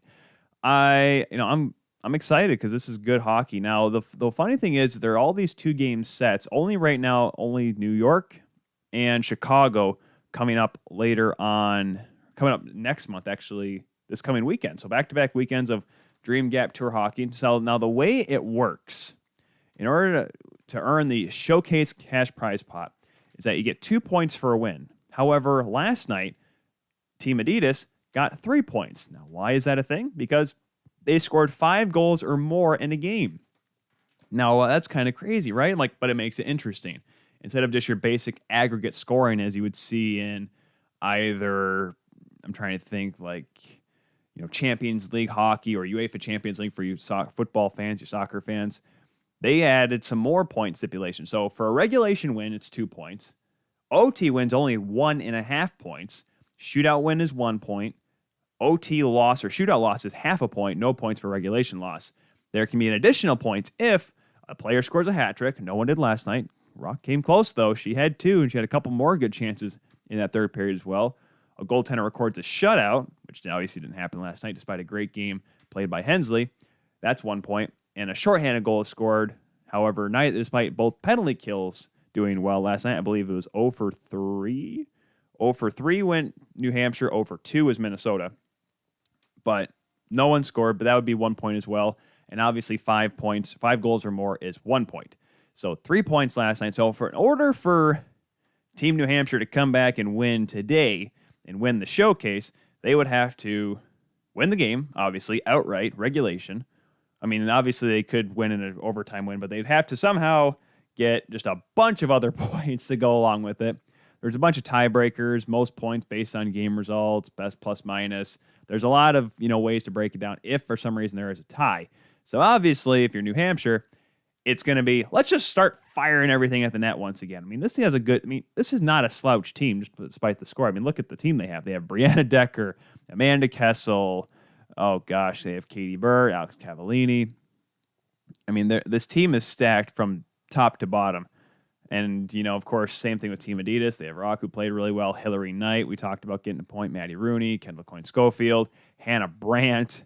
I mean, the amount of talent for these teams it's incredible, and it's so exciting to watch. So if you have NHL Network, or if you have Sportsnet, or if you know somebody that is going to be streaming that game, be sure to tell your friends, because guess what? People should definitely watch for sure. Everyone really is. I mean, even the NWHL is promoting as well, which for me, I don't think say for me, but I think for women's hockey in general is so important, because you can't not talk about it. You can't just avoid I'm going to say your competition, but because obviously the NWHL and PWHPA are doing two very different things. PWHPA is kind of doing like what the Premier Lacrosse League is doing, where they just kind of play games throughout like a traveling tour. It's a Dream Gap tour. But I like that idea and the fact that they're continuing on and trying to grow the game, and NWHL supporting them, PWHPA supporting the NWHL. And just in the fact that they're getting national recognition. Whether or not they both agree, either of them agree on how each league or how each organization is running things, the fact that women's hockey is getting in the national spotlight is huge. I don't care what part of it, what side you're on it. I just ordered my PWHPA sweater last night, and I'll probably wear that with my Toronto 6 shirt underneath it, because I support both. I support women's hockey. I love women's hockey. It is amazing. It's fun to watch. It's exciting. And that's why we're doing like the NWHL scoreboard. Now, Tyler, why did you do the scoreboard for the Dream? Because A, it was one game. 2, didn't have a whole lot of time this weekend to do that. That's why I haven't been able to do college hockey scoreboard, because I've been so gosh darn busy with my other broadcasting and other work that I do right now, because it started to pick up now that they're, allowing us to play hockey in Michigan again. It's great. Oh, by the way, did some of you guys see this yesterday? We tweeted it out, and we tweeted out a post that came out yesterday but from UNC Hockey, North Carolina Hockey Club, college hockey, albeit. They are, as of right now, not being allowed to play their season down there in North Carolina. So let me just make sure, because I forget, did I tweet it out, or let me just make sure here before I go full. I made sure I tweeted it out. I couldn't remember if the Keel Show tweeted it out or I tweeted it out. Sometimes I forget what happens on days like that. But so here's what they said. Heartbroken and disappointed to say that our team was denied permission to compete this semester to err on the side of caution as safety as a contact sport. And then UNC Hockey was kind enough to make sure they throw a little shade out there and said, that being said, we hope all of the close to 3,200 fans in attendance for the UNC basketball game tomorrow have lots of fun. Great job, South. You're doing a great job. Oh, man, just fantastic. Fantastic, guys. Listen, I get it. Club college hockey doesn't make as much money as your ACC college basketball down there in Tobacco Road or whatever and you and Duke. But I can tell you right now, when you say one thing, when the school won't let you play hockey because it's a contact sport, yet you're going to allow a near capacity crowd in North Carolina, in Tar Heel country, inside in an arena. I'm not saying you're posting a double standard, but you're doing a really good job of making you look like a bunch of doofuses. I get it. And listen, I'll be honest with you. That's why whenever there's a game, either a basketball game or a college football game, I usually choose the team that has a hockey program, if there is one. Boston College versus Miami Hurricanes. Let's go Eagles, because they have a college hockey team. I mean, why do you think I look at a matchup between, the Miami Red Hawks versus Ohio University? Now, yes, Ohio's got a good ACHA D1 team, but I'm going to cheer for the Red Hawks because they have an NCAA D1 team. Now, on this scenario, it just shows the fact that some people just have a complete insensical, doesn't make sense kind of view on athletics, because it doesn't make sense that we can say, Let's just have a bunch of people go in an arena, all yelling and screaming, and guarantee you down in North Carolina, no one's wearing a mask down there because they don't give a crap, regardless. But you can't play hockey because it's a contact sport with padding on and whatnot. And okay, I get it. It's a contact sport. But here's the thing. If you're going to do one, you got to do the other. So if you're going to allow fans in, lots of fans in, you probably shouldn't allow, you should be allowing hockey to be played. Correct? Because you're allowing basketball to play. Basketball, if you haven't noticed, when you box someone out, you're touching them. That's a contact sport, isn't it? Right? Hello, McFly. I don't get it. If you're going to say one thing, like, okay, if you didn't play basketball, then that makes sense. You can't let hockey be played. But if you're going to let basketball to be played, which they don't have any pads on, by the way. They have their jerseys and somewhere the undergarments or whatever. But most of their skin's exposed. And you talk about contact tracing and sweating and all that good stuff and breathing on each other. What is are you admitting that basketball doesn't try hard? They just jog up and down the court? Okay, that makes sense then. If you're going to admit that basketball is a lazy man sport, then there you go. That's how you do it, kids. Because it is intense. You sweat. You have a lot of perspiration. You're breathing on each other. So what's the difference between basketball and hockey in terms of contact sports? Explain to me that. Man, I'm getting spam calls at the wazoo today. I had one early this morning, like 8 o'clock. Like, they've been calling me all day. So, anyways, that's my story. That's my thing on it. I understand why you wouldn't let hockey be played. Because, it sucks. But then the problem is that you're letting another sport that's has just as much contact going on. Maybe not as much, not as open court hitting as they'd probably call it, but you're still boxing guys out to get rebounds, and they're at the free throw line together. You have one guy here, one guy here, one guy here. I like to think they could breathe on each other from that close, couldn't they? I may not be a scientist. I may not understand the human body as well as my wife does. However, if that's the case, figure it out. I'm glad I'm not yelling right now, right, guys? I'm in a good mood. I don't know what it is. Maybe that's a Sunday thing. Maybe it's because it's the random show that I'm not like full tilt angry at everything, which I guess makes sense, right? That's probably an okay deal. Moving along here in my very positive outlook on life. That could be the tea talking, I'll be honest with you. Maybe it's because it wasn't Death Wish coffee. I did have Death Wish coffee this morning when I got up, but I've had tea since then. It's a lot more relaxing. Holy cow, I'm getting like 15,000 phone calls. Okay, we're going to take a break so I can maybe tell one of these people to kick rocks here. We'll come back with more. We'll talk about Jordan Binnington and how he lost his mind last night and a couple overtime goals as well. We come back with that here on The Kuehl Show right after this.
And welcome back to the Kuehl Show, everyone. Here on the Kuehl Show today, 12-ounce sports tomorrow here on this Sunday afternoon. I do apologize for that.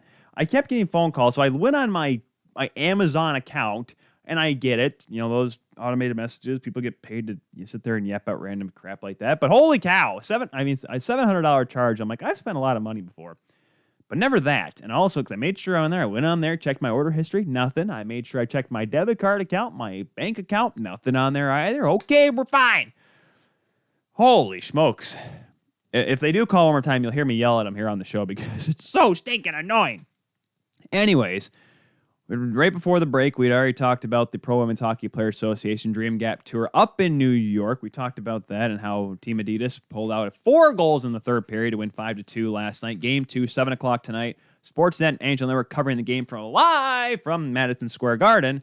Be sure to check that out as well. See if Team New Hampshire can try to find a way to get back into it. Right now on the TV, we got Philadelphia and Buffalo. Good news for Sabres fans. Jeff Skinner's in the lineup. That's good, right? Bad news, they're wearing the dumb reverse retros they got. So there's that going for them.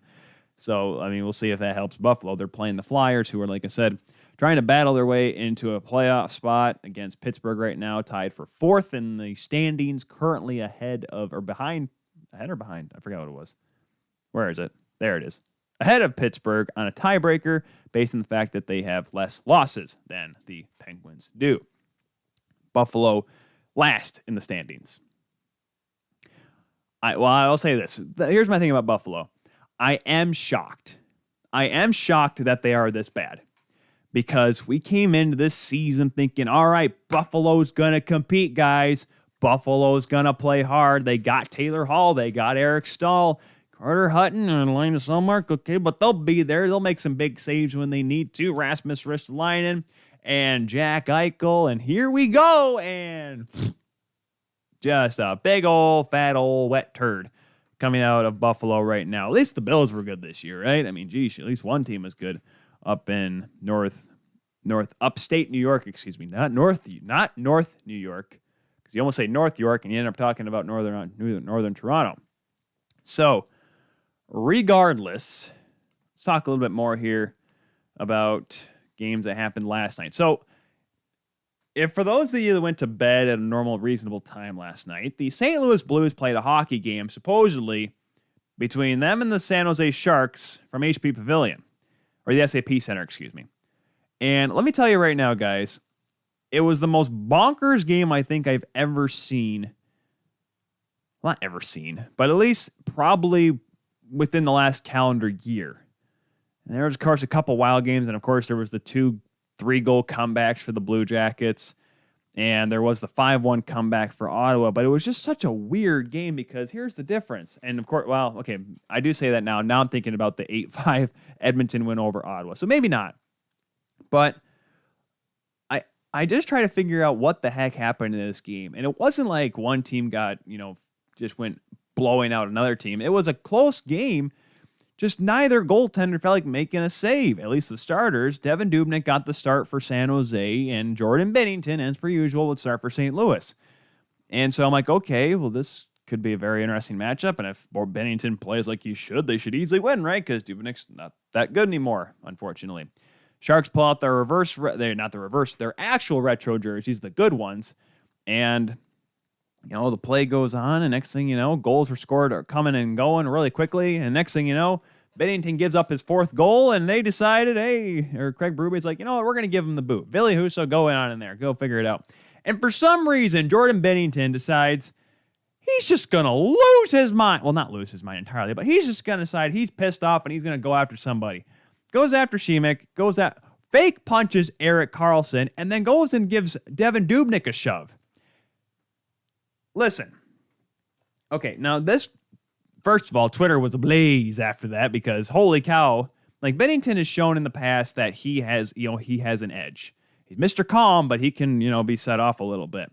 Because remember the playoffs, the 2019 playoffs, remember how he gave a quick shot, a quick slash to Ben Bishop as they were crossing paths? Binnington's that type of guy. He's literally the epitome of Jonathan Quick in the fact that he will just lose his mind for no reason. Ronnie Hextall at least had a reason. Now, some people are like, well, Pittsburgh fans or other people that had to play Philadelphia, like, he never had a reason. Listen, Ronnie Hextall always had a purpose. You think he went after Chris Chelios for no reason? No, he was going after him, defending Brian Propp. Yes, did it have to be after the fact that they realized that Philly was going to lose that series? Yes, but hey, you know what? It happens. Kent Nielsen, he slashed him right in the back of the leg. Why is that? Because Glenn Anderson came by and gave him a tap. Now, did it not maybe hurt Ron Hextall? Maybe it probably didn't. But guess what? It's not about the injury. It's about sending a message. Now, yes, he chopped Kenny Nielsen hard enough that he actually got suspended for the next season, because that's back when the NHL says the playoffs are too important, guys. We can't suspend anyone. But next year, Ronnie, you're getting suspended. And I'm pretty sure that's how John Ziegler called him. I don't know exactly how he said it. But regardless, the game was just wild throughout. Ville Husso comes in and, he had to make some really big saves in relief. He did give up 2 goals coming in that second period, but he was able to do his part. And next thing you know, St. Louis comes back. Marco Scandella. Oh boy, that's all right. Hold on a second. Stop calling.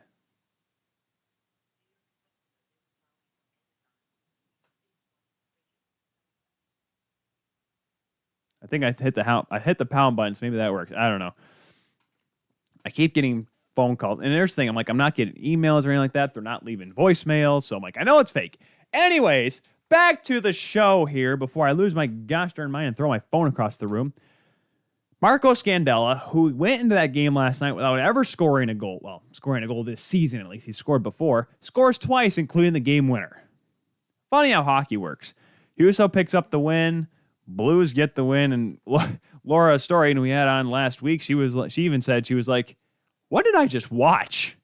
She was on social media last night, of course. Crazy game, bonkers game, but Bennington, okay. Here's my thing about Bennington. Obviously, it's good that the Blues won. I don't know. It wasn't like people were mad at Bennington after the fact. It wasn't like the fact that I don't think people were going crazy in the fact that Bennington did it, like angry at him. I mean, obviously, Dubnyk called him out after the game saying he's, 165 pounds trying to push people around. But it was confusion and surprise on the fact of everyone else, except for St. Louis fans, said, yeah, that's the guy I want on my team, fighting, getting mad that he's losing and stuff. Really? Okay. Well, we mentioned this a little bit when we talked with Laura last week on how Jordan Binnington is not the same Jordan Binnington from those playoffs. His numbers have dipped, and we're starting to see the Jordan Binnington that everyone had seen struggling in the minors. The guy that was demoted to the ECHL, Jordan Binnington. Now, yes, his numbers are not that bad, but in terms of lackluster performance and not being able to meet expectations, had a good run in that 19 Cup run, yes, 100%, but I just don't understand what makes him think that he's that good and he has that much power where he can just go up after people. And Erik Karlsson, and I know Erik Karlsson is still getting paid $11 million, by the way, and he's not as good as he used to be, not Norris caliber defenseman Erik Karlsson. But you still don't go after a leader of a team like that. And like, how? Because, I mean, is San Jose that soft that no one decides to go after him? Like, I'm not going to say the league should do something about it, because the Angel Department of Player Safety is a joke, and they'll never do anything unless they literally get strangled into doing something because someone had to get carted off the dang ice.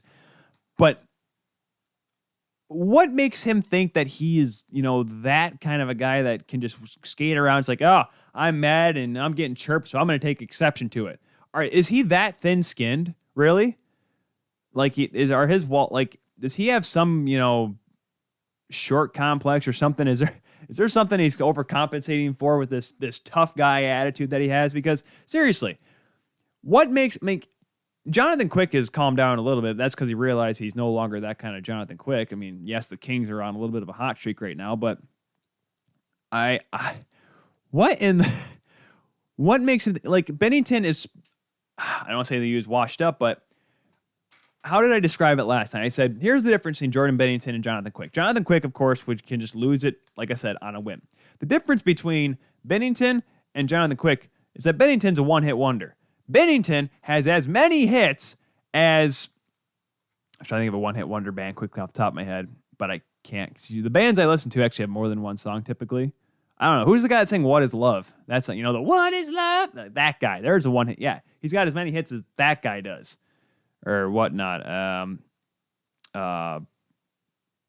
Who's the one that's saying Walking on Sunshine? That girl too, or that band or whatever. Yeah, there's another one.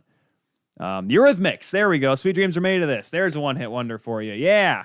Yeah, he's got as many hits as Eurythmics. Finally got a band to go for there. But that's what I'm saying. It's like, dude, like kick rocks with flip-flops. This is so stupid that I don't want the league to do anything about it. I want one of the players to do something about it. And all the Blues fans are like, oh, man, look at this guy. He's fighting. He's for my team. That's what we like to see. And I think Tony X, Solo City, he said, like, he responded to Devin Dubnyk's quote of saying he's 165 pounds, and there was he took the picture of Binnington holding the cup. He said, he's 200 pounds in this picture. Oh, yeah. Yeah. Yeah, he's 200 pounds because he won a cup. And yes, he had a good run, but what has he done for you in the last 20, 36 months? Nothing. Let's be honest here. He hasn't done anything. The Blues, yes, played bad in front of him. They didn't play great in front of him in the playoffs, but Jordan Binnington wasn't helping out their cause. So I just think if you're not up to snuff, if you're not playing well, if you are not the top goaltender, you have no reason to try to be a tough guy. It's pretty much the epitome of a backup goaltender losing his mind. There was Garth Snow for the Flyers, but it's like just thinking that you can make a difference when you're not a top guy like that. Like, it makes you look like a joke. That's my thing. You're just Binnington. I'm not saying the word washed up yet. He's still young, but he doesn't have that kind of leeway, that kind of leverage in the National Hockey League. If Carey Price were to do that, okay. Now, yes, Carey Price is having a little bit of a rough stretch right now, but Carey Price has been able to show that he is a top guy in the National Hockey League. So, or at least Carey Price has shown that he is a top guy. He's won individual awards. He is highly regarded. Jordan Binnington is a one-hit wonder. That is the big difference between being able to voice your opinion and step up towards star players and other teams' goaltenders. The fact that Dubnyk just didn't clock him, I was like, I get it, Dubnyk doesn't want to get kicked out of the game, but if a goaltender comes up and gives you a shove, I would have snapped.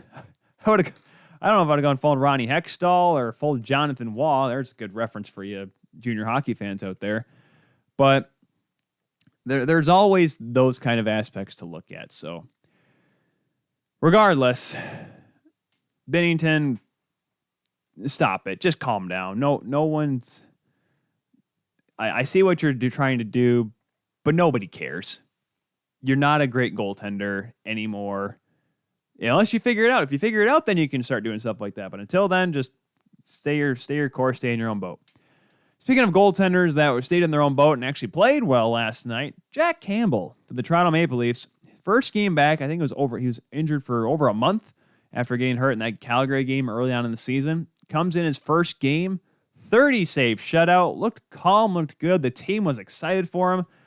And the Leafs get a big win against Edmonton, the top two teams in that North Division right now. I'm excited to see what, because there's two more games between these two teams. I forget the exact. I think they play Monday, and let's just see here. As I scroll across the thing here, they play tomorrow, 10 o'clock puck drop, and then they play Wednesday? They do play March the 3rd. Yeah, they play Wednesday. So they play tomorrow and Wednesday, two more games in Edmonton. And going into this little set here, Edmonton was within striking distance of matching them, or tying them with points, because I believe, if I'm not mistaken, as of right now, they are 6 point. There's a 6-point gap because Edmonton won. They were within 4 heading into last night. Now they're back within 6. So obviously Edmonton's not going to be able to overtake the Leafs or even tie them at the end of the set. But this was going to be a measuring stick series for these two teams. Of course, last night, they were able to get a good little run, did the Leafs. Zach Hyman with a beautiful goal, absolutely overworking Darnell Nurse. And that was one of my favorite tweets last night as well. Since when did Zach Hyman become another dad? And since when was it Darnell Nurse becoming his son? And I was just like, wow, throwing shade at him. And if you watch the playback, you see Darnell Nurse try to get a little bit of a grab on him. Then he pulls off because he thought he was going to get a holding call, which at that point, Zach Hyman decided, I can be like Mitch Marner too. And then he ends up putting off a great play. reeling it going top corner on Mike Smith, and it was a great play in general. And I like to think that Hyman, I mean, I saw it at Michigan all the time. He's a guy that is, really, you see him as hardworking and a bulldog, but at Michigan, he had those flashes of being a really good skill player. And I like to think that at some points he's able to show it, as we did see last night. Jason Spezza scored in that game last night as well, and just a nasty play as well. I mean, it was absolutely faking Mike Smith. And the first thing I thought of, for those of you that always watch the Rock'em Sock'ems of Don Cherry, or listen to Don Cherry and Coach's Corner, at least once a year, he will mention the Daryl Sittler goal that won the 1976 Canada Cup in overtime, beating Czechoslovakia. The way that goal went, Daryl Sittler, because Don Cherry says he's the one that pointed this out. The Czechoslovakian goaltender will come way out. This is back in the the 70s, back when goaltenders, if the guy was coming down the wing and he was going to wind up for a slap shot, they just come charging out of the net and just challenge almost at the hash marks. That's what the Czechoslovakian goaltender did, and apparently Don Cherry went down there and during the intermission and said, "Hey, fake the slap shot, step around him." What does Sittler do? Coming down the left wing side there at the Montreal Forum, winds one up, and he fakes it around him and slides it in. Jason Spezza, what's he do last night? The 2-on-1 with Jimmy Vesey. Mike Smith's coming out to challenge him. Spezza, who has a great shot, great passer as well, comes down that wing, fakes the shot. Smith, I think, if you watch that play again, it looks like he thinks he's going to pass it back across to Vesey, which, like I said, Spezza's a great passer, and I think Smith was respecting that, because Smith all of a sudden gets his feet kind of entangled in himself, and that allows Spezza to go around him, tuck it into the short side. That would have been, I believe, the fourth goal of the game. I think I made it 4-0. But regardless, great game for the Leafs, a big win. They now have 34 points in the season. Like we mentioned, 6 points ahead of Edmonton, 7 points ahead of third place Winnipeg. Montreal in a playoff spot. Still, despite last night, they got a point. In one of our 2 overtime games we'll talk about here. They did get a point against Winnipeg.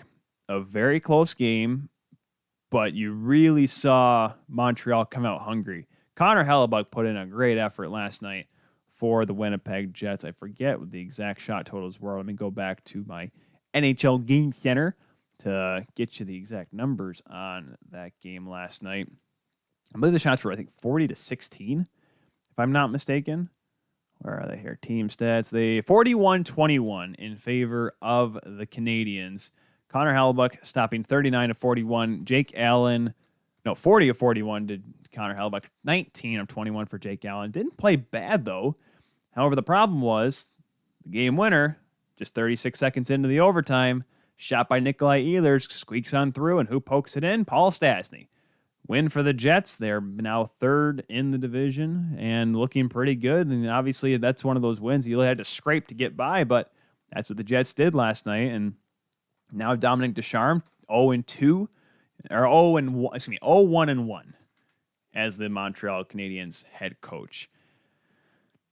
I feel bad because when we talked with Brian Mudryk, remember a couple weeks ago in our first TKS Quick Hits this season, he said that I started to mention that there could be a goaltending controversy, and he said, no, not a chance, no way.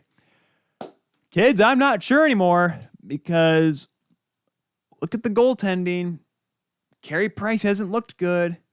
Jake Allen didn't play great, but he didn't play bad either. Had to make a couple of big saves to make sure that game didn't end in regulation. You got to get any point you can right now, and if they're going to be trying to just bunker down and hold everything they can to stay in that fourth spot. Calgary's right behind them with 22 points, and Vancouver and Ottawa. Well, Ottawa's hot. They lost last night, though. Vancouver, who I believe has lost their last 11 of their last games or whatever. I'm gonna go to their schedule now because I got to see. Let's see here. They played their last game in February on Thursday. They 4 out of 5. They lost their last 4. 5 out of 6. They've lost 5 of their last 6 games. Have the Flames. The Habs themselves have lost, I believe, 7 of their last 8 games. So those are 2 teams that are on a slide. Vancouver, though, is out of a playoff spot. Montreal, who started off so well this year, is not playing well at all. And by the way, shout out to the Curfew boys. They mentioned my little rant on their show this past week, or a couple days ago, and now I must have when I called them out, I must have not have made myself clear, because I said I blamed Matt Murray for Claude Julien getting fired. Not directly. It was more or less the Matt Murray play, if you guys remember. The play where Matt Murray, got bumped, but he didn't get up quickly enough, which ended up leading to the goaltender interference call that negated the Brendan Gallagher goal, which would have won the game for Montreal and may have let Claude Julien live another day as the bench boss for the Habs. So that being said, obviously Ottawa is, I don't know if they can turn it around, but right now it's looking pretty tight in that North Division, because if Ottawa can win a few more games and get over maybe 25 points here in the next week or so, you're looking at a possibility of seeing a team that could be in it. Because right now, between second and fifth, obviously, like I said, 6 points for the Leafs, second and fifth, there's only a 6-point difference. Calgary 22, Montreal 23, 27 for Winnipeg, 28 for Edmonton. So there's a battle for that last playoff spot. Vancouver, a week ago, was in it. It started to really fall off, but obviously there's a lot of time for that. But regardless, obviously a great win last night for the Jets. Take a look at the scoreboard right now. The only final today, Boston beating the Rangers 4-1 at MSG.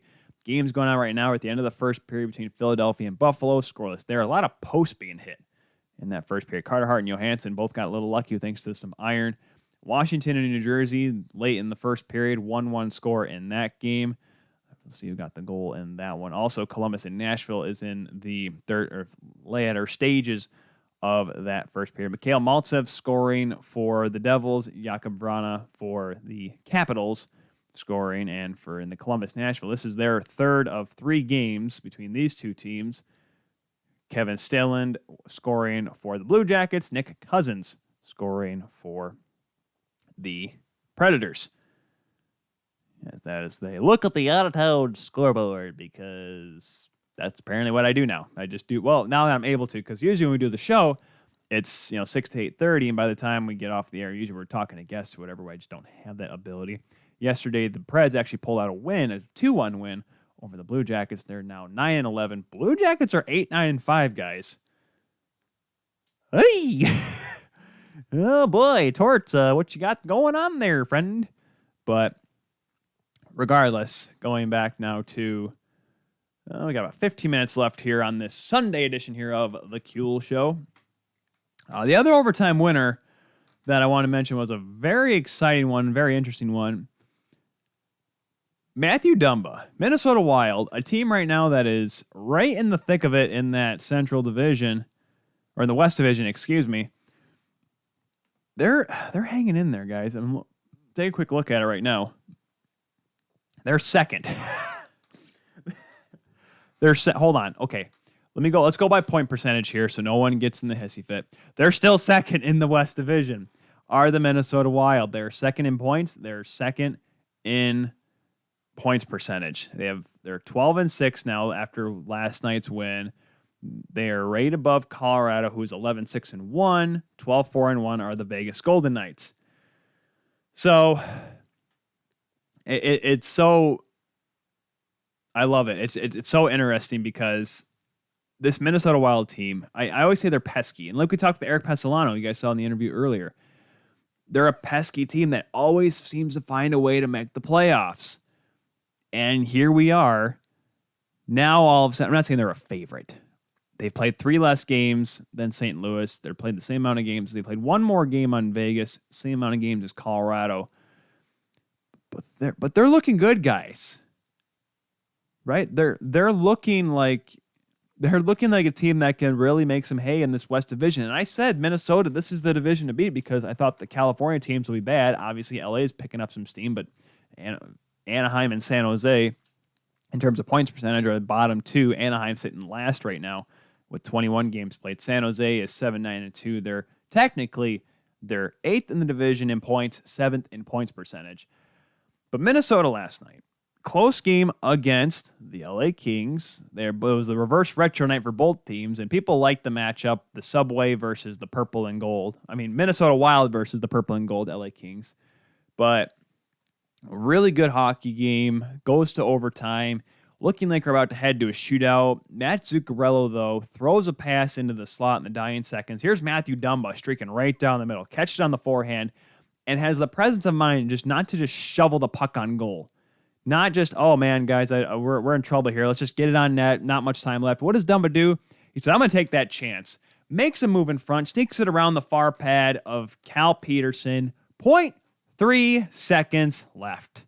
Wins it for the Wild. Minnesota, second best team in that division. I don't want to say the word favorite because I think that's a little unfair, maybe a little too premature.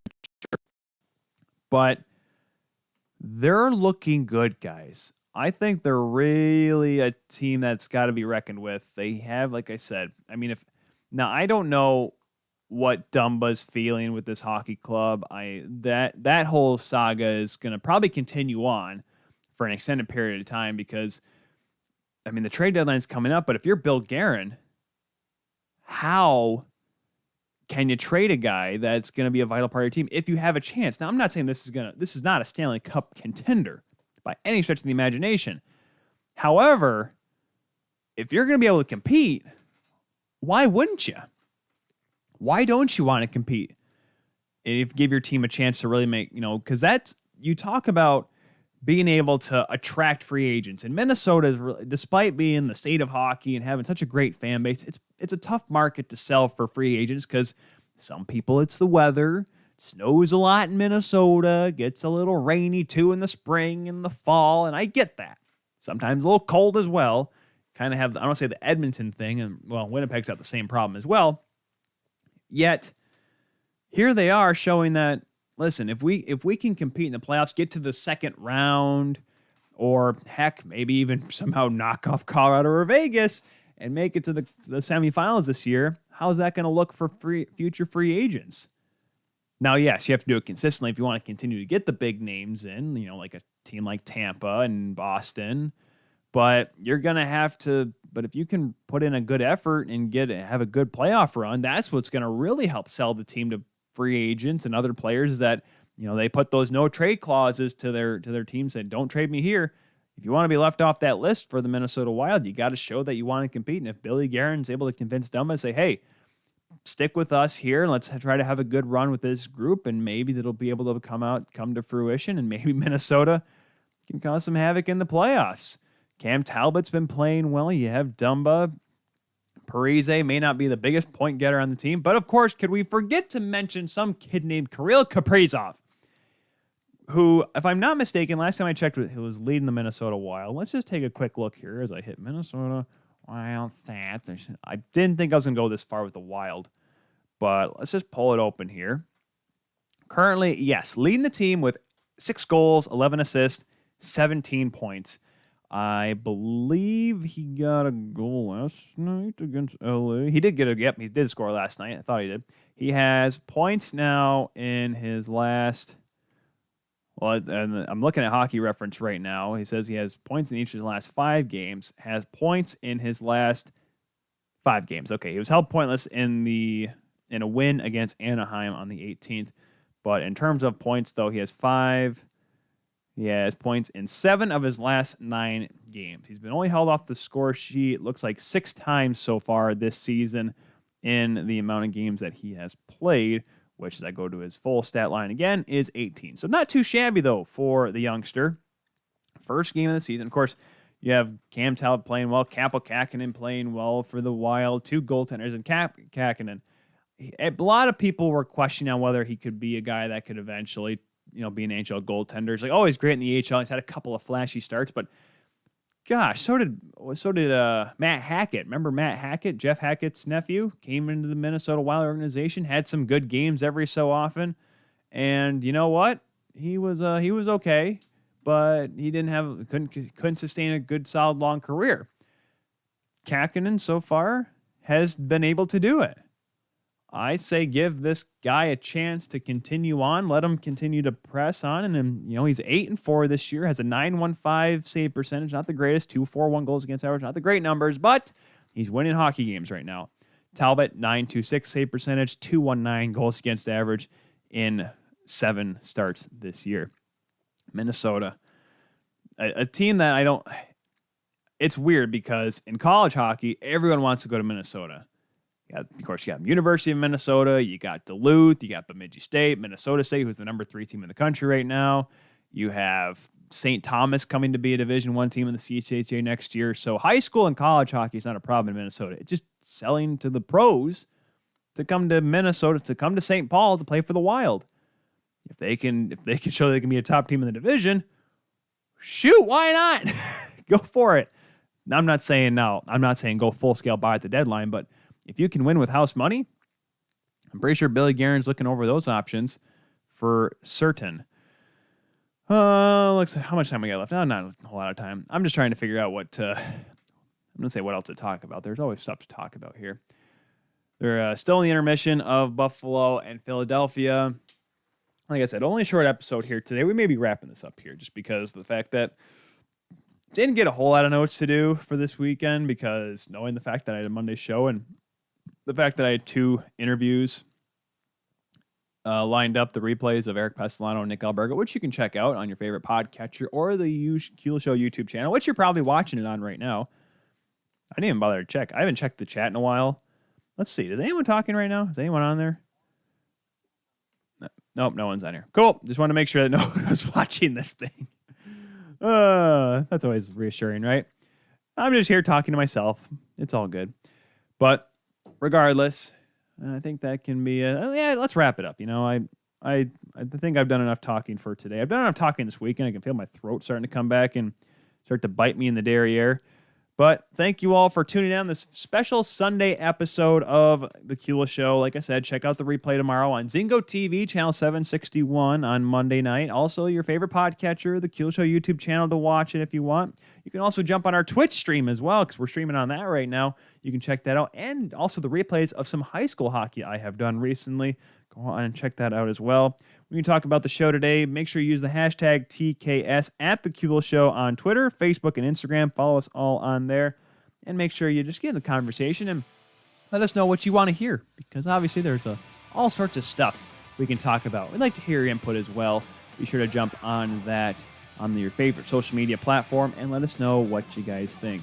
But that is it for this one, folks. I'm Tyler Kuehl, the Insider of the Insider, saying thank you for watching this episode of The Kuehl Show. We will be back for sure next Monday, 6 o'clock on 12 Ounce Sports. Be there or be square. Thank you very much and have a wonderful rest of your weekend. Goodbye, everybody.